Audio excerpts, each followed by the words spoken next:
ভাই ভাই একটু উন্মোচন করছেন রাজ্যের মাননীয় পর্যটন মন্ত্রী শ্রী প্রণজিৎ সিংহ রায় মহোদয়। এই আবাঞ্চনা পর্যটন কেন্দ্রের পাশাপাশি রয়েছে উপহার দেওয়া হবে। তারই অঙ্গ হিসেবে আজকে শুভ শিলান্যাস অনুষ্ঠান আবাঞ্চনা পর্যটন কেন্দ্র। টোটাল যেটা প্রজেক্ট কস্ট হলো এটা মোটামুটি 7.5 করোড়। আজকের অনুষ্ঠানের ডেভেলপ করার জন্য একটা প্রজেক্ট পার্বতী ত্রিপুরা রাজ্য বলা হয়। কি আছে রাজ্যে?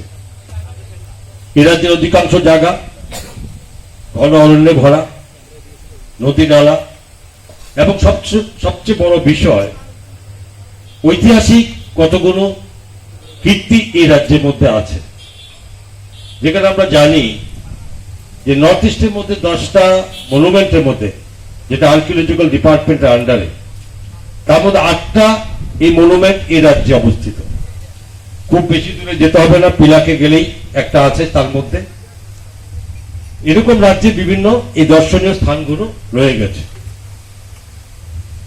রাজ্য সরকারের নিজস্ব রোজগার বলতে আপনারা সবাই জানেন, আমাদেরকে সবটাই কেন্দ্রীয় সরকারের উপর নির্ভর করতে হবে। কিন্তু এটা সবসময় থাকবে তা হতে পারে না। রাজ্যকে নিজের পায়ে মাথা তুলে দাঁড়াতে হবে। এবং তার মধ্যে আমরা দেখেছি যে রাজ্যে এত সুন্দর অপূর্ব এই মনোরম দৃশ্য এবং বিভিন্ন যেখানে ঘেরা রাজ্যটা, সেখানে অবশ্যই আমরা এই পর্যটন দপ্তরকে উন্নত করতে পারি। তার জন্য খোঁজা হচ্ছে এই সমস্ত স্কিমগুলো সবটাই কেন্দ্রীয় সরকারের দেওয়া থাকে। আমরা খুঁজতে শুরু করেছি যা আছে সেখানে রাজ্যের ট্যুরিজম, যেখানে টুরিস্ট আসার সংখ্যা ছিল কত, সেই সংখ্যা বৃদ্ধি হতে হতে এবছর 9 মাসই বলবো, 12 মাস তো পাইনি আমরা কোভিড-19 এর কারণে। সেখানে ডিসেম্বরের মধ্যে আমাদেরকে এবারে টুরিস্ট আসাটাকে বন্ধ করতে হয়েছে, আসা বন্ধ হয়েছে। কিন্তু তাদের বক্তব্য ছিল তাদেরকে বিগত সরকার সময়ে কি কি অসুবিধার সৃষ্টি করেছে, কিন্তু তারা কি করেছে সেটা উত্তর দেওয়ার মতো আমাদের কাছে নেই। কিন্তু আমি একটা পরামর্শ তাদেরকে দিয়ে গেছিলাম, বিধায়ক ছিলেন, যে ওই সময় যাদের থেকে জায়গা নেওয়া হয়েছে সে অনেক সমস্যা লোকের থেকে আমি শুনেছি। কি সরকারের নিয়ম সেটা এই মুহূর্তে তা কি করা যাবে আইন মতো দেখতে হবে। কিন্তু তার মধ্যে একটা প্রস্তাব আমি দিয়েছিলাম, এবং এটা আপনাদের সকলের অবগতির জন্য আমি জানাচ্ছি, যেখানে এই যে আছে যে কতজন লোকের এই সম্পত্তির অধিকার, এই যে লেক যে ওয়াটার বডিটা আছে, এটা লেন্থে কম না, সেটা ঘুরিয়ে পার্কটাতে একটা লম্বা জায়গাতে আছে, এবং সেটা যতজন লোকই তার কাগজপত্রের মালিকানা আছে, আমি প্রস্তাব দিয়েছিলাম যে এই লেকটাকে আমরা কাটিয়ে সুন্দর মতো মাছের ব্যবস্থা করে দিই, এবং সেটাকে আমরা বাউন্ডারি দিয়ে দেবো। সেখানে মাছের ব্যবসা যারা করবেন আপনারা করুন, আপনাদের কোনো পয়সা খরচ করতে হবে না। আপনাদের সঙ্গে চুক্তি করে নেবে দপ্তর, আপনারা বিজনেস করবেন, ব্যবসা আপনাদের। ইভেন আমরা বোর্ড দেবো, আমরা স্পিড বোর্ড দেবো, বিভিন্ন বোর্ড দিয়ে দেবো, সেগুলো আমরা দেবো। সেগুলো আপনাদের মাধ্যমে চালান, সেটা সরকারের দপ্তরের সঙ্গে যে নিয়ম আছে তার মধ্যে যতটা দপ্তরের কাছে আপনারা দিতে হবে, বাকিটা আপনাদের রোজগার থাকবে। আমি সেটা পেপারসে করে দেবো। সেটা আগে কি বলেছে আমি জানি না, কিন্তু বর্তমানে যা করা হবে আইন মোতাবেক, এখানকার এসডিএম যারা ডিএফওরা আছে বা এখানে ডিস্ট্রিক্ট অফিসার যারা আছে, আইন মোতাবেক সেটা আপনাদের করে দেবো। আপনারা আলোচনা করে দেখুন। 6 লক্ষ কাছাকাছি টুরিস্ট আমাদের রাজ্যে প্রবেশ করেছে। আগে যে সংখ্যাটা ছিল সেটা 4-4.5 মধ্যে, তো সেই সংখ্যা যথেষ্ট বৃদ্ধি পেয়েছে, এবং সেটা যদি কোভিড-19 আক্রান্ত না হতো তাহলে অবশ্যই সেই সংখ্যা আরো বৃদ্ধি পেত। এবং সেই সঙ্গে ফরেন টুরিস্ট, যেখানে সর্বমোট বিগত যে কটা বছর ছিল সেখানে 1,22,000-এর মতো ফরেন টুরিস্ট এই রাজ্যে গত আর্থিক বছরে আমাদের এখানে এসেছে। পার্বতী ত্রিপুরা রাজ্য বলা হয়।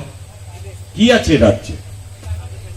এ রাজ্যের অধিকাংশ জায়গা ঘন অরণ্যে ভরা, নদী নালা, এবং সবচেয়ে বড় বিষয় ঐতিহাসিক কতগুলো কীর্তি এই রাজ্যের মধ্যে আছে। যেখানে আমরা জানি যে নর্থ ইস্টের মধ্যে 10টা মনুমেন্টের মধ্যে, যেটা আর্কিওলজিক্যাল ডিপার্টমেন্টের আন্ডারে, তার মধ্যে 8টা এই মনুমেন্ট এই রাজ্যে অবস্থিত। খুব বেশি দূরে যেতে হবে না, পিলাকে গেলেই একটা আছে তার মধ্যে। এরকম রাজ্যে বিভিন্ন এই দর্শনীয় স্থানগুলো রয়ে গেছে। রাজ্য সরকারের নিজস্ব রোজগার বলতে আপনারা সবাই জানেন, আমাদেরকে সবটাই কেন্দ্রীয় সরকারের উপর নির্ভর করতে হবে, কিন্তু এটা সবসময় থাকবে তা হতে পারে না। রাজ্যকে নিজের পায়ে মাথা তুলে দাঁড়াতে হবে। এবং তার মধ্যে আমরা দেখেছি যে রাজ্যে এত সুন্দর অপূর্ব এই মনোরম দৃশ্য এবং বিভিন্ন যুবকানে ঘেরা রাজ্যটা, সেখানে অবশ্যই আমরা এই পর্যটন দপ্তরকে উন্নত করতে পারি। তার জন্য খোঁজা হচ্ছে যে সমস্ত স্কিমগুলো সবটাই কেন্দ্রীয় সরকারের দেওয়া থাকে, আমরা খুঁজতে শুরু করেছি যা আছে সেখানে রাজ্যের ট্যুরিজম, যেখানে টুরিস্ট আসার সংখ্যা ছিল কত, সেই সংখ্যা বৃদ্ধি হতে হতে এবছর 9 মাসই বলবো, 12 মাস তো পাইনি আমরা কোভিড-19 এর কারণে, সেখানে ডিসেম্বরের মধ্যে আমাদেরকে এবারে টুরিস্ট আসাটাকে বন্ধ করতে হয়েছে, আসা বন্ধ হয়েছে। কিন্তু তাদের বক্তব্য ছিল তাদেরকে বিগত সরকার সময়ে কি কি অসুবিধার সৃষ্টি করেছে, কিন্তু তারা কি করেছে সেটা এখন সেটা উত্তর দেওয়ার মতো আমাদের কাছে নেই। কিন্তু আমি একটা পরামর্শ তাদেরকে দিয়ে গেছিলাম, বিধায়করা ছিলেন, যে ওই সময় তাদের থেকে যাদের থেকে জায়গা নেওয়া হয়েছে সে অনেক সমস্যা লোকাল লোকের তো আমি শুনেছি, কি সরকারের নিয়ম সেটা এই মুহূর্তে তা কি করা যাবে আইন মতো দেখতে হবে। কিন্তু তার মধ্যে একটা প্রস্তাব আমি দিয়েছিলাম এবং এটা আপনাদের সকলের অবগতির জন্য আমি জানাচ্ছি, যেখানে এই যে আছে যে কতজন লোকের এই সম্পত্তির অধিকার, এই যে লেক যে ওয়াটার বডিটা আছে এটা লেন্থে কম না, সেটা ঘুরিয়ে পার্কটাতে একটা লম্বা জায়গাতে আছে এবং সেটা যতজন লোকই তার কাগজপত্রের মালিকানা আছে, আমি প্রস্তাব দিয়েছিলাম যে এই লেকটাকে আমরা কাটিয়ে সুন্দর মতো মাছের ব্যবস্থা করি এবং সেটাকে আমরা বাউন্ডারি দিয়ে দেবো। সেখানে মাছের ব্যবসা যারা করবেন আপনারা করুন, আপনাদের কোনো পয়সা খরচ করতে হবে না, আপনাদের সঙ্গে চুক্তি করে নেবে দপ্তর, আপনারা বিজনেস করবেন, ব্যবসা আপনাদের। ইভেন আমরা বোর্ড দেবো, আমরা স্পিড বোর্ড দেবো, বিভিন্ন বোর্ড দিয়ে দেবো, সেগুলো আমরা দেবো, সেগুলো আপনাদের মাধ্যমে চালান। সেটা সরকারের দপ্তরের সঙ্গে যে নিয়ম আছে তার মধ্যে যতটা দপ্তরের কাছে আপনারা দিতে হবে, বাকিটা আপনাদের রোজগার থাকবে। আমি সেটা পেপারসে করে দেবো। সেটা আগে কি বলেছে আমি জানি না, কিন্তু বর্তমানে যা করা হবে আইন মোতাবেক এখানকার এসডিএম যারা ডিএফওরা আছে বা এখানে ডিস্ট্রিক্ট অফিসার যারা আছে, আইন মোতাবেক সেটা আপনাদের করে দেবো। আপনারা আলোচনা করে দেখুন। তার কয়েকটা দিন সময় কাটাতে হবে, বিভিন্ন কর্মব্যস্ততার মধ্যে সময় করে কয়েকটা দিন তার আত্মতৃপ্তির জন্য, ঘুরে মানসিক স্বস্তির জন্য, এই কারণে তারা আসে। তো তাদেরকে থাকার জন্য তাদের উপযুক্ত ব্যবস্থা, তাদের আহারের ব্যবস্থা, সবাই এক ধরনের খাবার নিশ্চয় খায় না। নর্থ ত্রিপুরা, সাউথ ত্রিপুরা থেকে বিভিন্ন, যদি আমাদের দেশেও ধরি আর বিদেশ থেকে বললে তো কথাই নেই, সমস্ত কিছু পরিবর্তন আছে এবং সেই পরিবর্তন দিয়ে লক্ষ্য রেখে এবং তারা যেভাবে থাকতে চায় সেই জায়গায় তাদেরকে তৈরি করে তুলতে হবে। কি ছিল রাজ্যে আমরা দেখেছি, শুধু আগরতলা বেস করে রাজ্যের ট্যুরিজমটাকে চলতো। অনেক মনোরম জায়গা আছে যেখানে আস্তে আস্তে কিছুটা শ্রীবৃদ্ধি আমরা করার চেষ্টা করেছি, তার সঙ্গে টুরিস্টও সেখানে থাকা শুরু করেছে।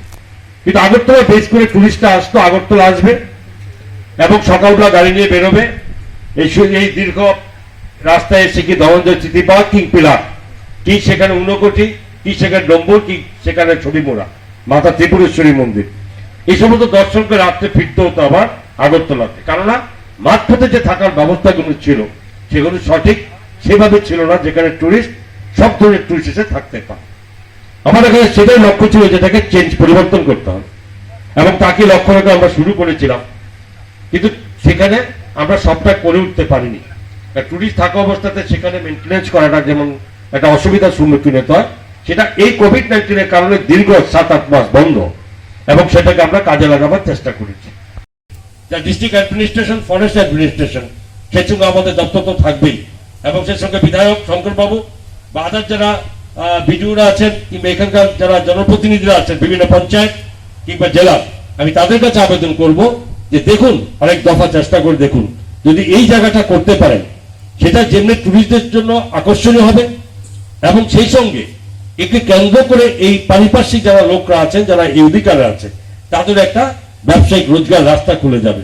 এবং এটার জন্য হলে পরে, কারণ আপনারা দেখেছেন আজকাল টুরিস্ট স্পট যাই হোক না কেন, এটা ওয়াটার বডি যদি সঙ্গে থাকে, সেখানে যদি তারা এই বোট চালাতে পারে, যদি দৃশ্য ভালো হয়, তাহলে সেই টুরিজম সেক্টরটা অন্যরকম মাত্রা পাবে। যে রাজ্যের যে উন্নয়নের জন্য সরকার আমরা জনগণের দ্বারা নির্বাচিত হয়েছি, যে দপ্তরে আমরা আমাদেরকে কাজ করতে হয়, সর্বমোট একটাই কথা ছিল মাননীয় প্রধানমন্ত্রীর সবকা সাথ সবকা বিকাশ সবকা বিশ্বাসের সঙ্গে রাজ্য সরকারের প্রধান মাননীয় মুখ্যমন্ত্রীরও এই ঘোষণা ছিল যে এক ত্রিপুরা শ্রেষ্ঠ ত্রিপুরা আমরা করব। তো এক ত্রিপুরা শ্রেষ্ঠ ত্রিপুরা তো মুখে হবে না, তো এই রাজ্যের কোন দিকটা তুলে ধরলে কোথায় গিয়ে সরকার সঠিকভাবে সেখানে পৌঁছাতে পারবে, সেটাই প্রথম লক্ষ্য করে আমাদের সরকার আমরা কাজ শুরু করেছে। 6 লক্ষ কাছাকাছি টুরিস্ট আমাদের রাজ্যে প্রবেশ করেছে। আগে যে সংখ্যাটা ছিল সেটা 4-4.5 মধ্যে, তো সেই সংখ্যা যথেষ্ট বৃদ্ধি পেয়েছে এবং সেটা যদি কোভিড-19 আক্রান্ত না হতো তাহলে অবশ্যই সেই সংখ্যা আরো বৃদ্ধি পেত। এবং সেই সঙ্গে ফরেন টুরিস্ট, যেখানে সর্বমোট বিগত যে কটা বছর ছিল সেখানে 1,22,000-এর মতো ফরেন টুরিস্ট এই রাজ্যে এই গত আর্থিক বছরে আমাদের এখানে এসেছে। যে রাজ্যের যে উন্নয়নের জন্য সরকার আমরা জনগণের দ্বারা নির্বাচিত হয়েছি, যে দপ্তরে আমরা আমাদেরকে কাজ করতে হয়, সর্বমোট একটাই কথা ছিল মাননীয় প্রধানমন্ত্রীর সবকা সাথ সবকা বিকাশ সবকা বিশ্বাসের সঙ্গে রাজ্য সরকারের প্রধান মাননীয় মুখ্যমন্ত্রীরও এই ঘোষণা ছিল যে এক ত্রিপুরা শ্রেষ্ঠ ত্রিপুরা আমরা করব। তো এক ত্রিপুরা শ্রেষ্ঠ ত্রিপুরা তো মুখে হবে না, তো এই রাজ্যের কোন দিকটা তুলে ধরলে কোথায় গিয়ে সরকার সঠিকভাবে সেখানে পৌঁছাতে পারবে, সেটাই প্রথম লক্ষ্য করে আমাদের সরকার আমরা কাজ শুরু করেছে। যা ডিস্ট্রিক্ট অ্যাডমিনিস্ট্রেশন, ফরেস্ট অ্যাডমিনিস্ট্রেশন, সেই সঙ্গে আমাদের দপ্তর তো থাকবেই, এবং সেই সঙ্গে বিধায়ক শঙ্করবাবু বা আদার যারা বিডিওরা আছেন কিংবা এখানকার যারা জনপ্রতিনিধিরা আছেন বিভিন্ন পঞ্চায়েত কিংবা জেলা, আমি তাদের কাছে আবেদন করব যে দেখুন, আরেক দফা চেষ্টা করে দেখুন, যদি এই জায়গাটা করতে পারেন সেটা যেমনি টুরিস্টদের জন্য আকর্ষণীয় হবে এবং সেই সঙ্গে একে কেন্দ্র করে এই পারিপার্শ্বিক যারা লোকরা আছেন, যারা এই অধিকারে আছে, তাদের একটা ব্যবসায়িক রোজগার রাস্তা খুলে যাবে। এবং এটার জন্য হলে পরে, কারণ আপনারা দেখেছেন আজকাল টুরিস্ট স্পট যাই হোক না কেন, এটা ওয়াটার বডি যদি সঙ্গে থাকে, সেখানে যদি তারা এই বোট চালাতে পারে, যদি দৃশ্য ভালো হয়, তাহলে সেই টুরিজম সেক্টরটা অন্যরকম মাত্রা পাবে। তার কয়েকটা দিন সময় কাটাতে হবে, বিভিন্ন কর্মব্যস্ততার মধ্যে সময় করে কয়েকটা দিন তার আত্মতৃপ্তির জন্য, ঘুরে মানসিক স্বস্তির জন্য, এই কারণে তারা আসে।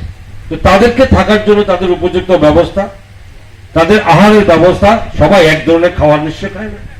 নর্থ ত্রিপুরা, সাউথ ত্রিপুরা থেকে বিভিন্ন, যদি আমাদের দেশেও ধরি আর বিদেশ থেকে বললে তো কথাই নেই, সমস্ত কিছু পরিবর্তন আছে এবং সেই পরিবর্তন দিয়ে লক্ষ্য রেখে এবং তারা যেভাবে থাকতে চায় সেই জায়গায় তাদেরকে তৈরি করে তুলতে হবে। কি ছিল রাজ্যে, আমরা দেখেছি শুধু আগরতলা বেস করে রাজ্যের টুরিজমটাকে চলতো। অনেক মনোরম জায়গা আছে যেখানে আস্তে আস্তে কিছুটা সিভিক দিয়ে আমরা করার চেষ্টা করেছি, তার সঙ্গে টুরিস্টও সেখানে থাকা শুরু করেছে।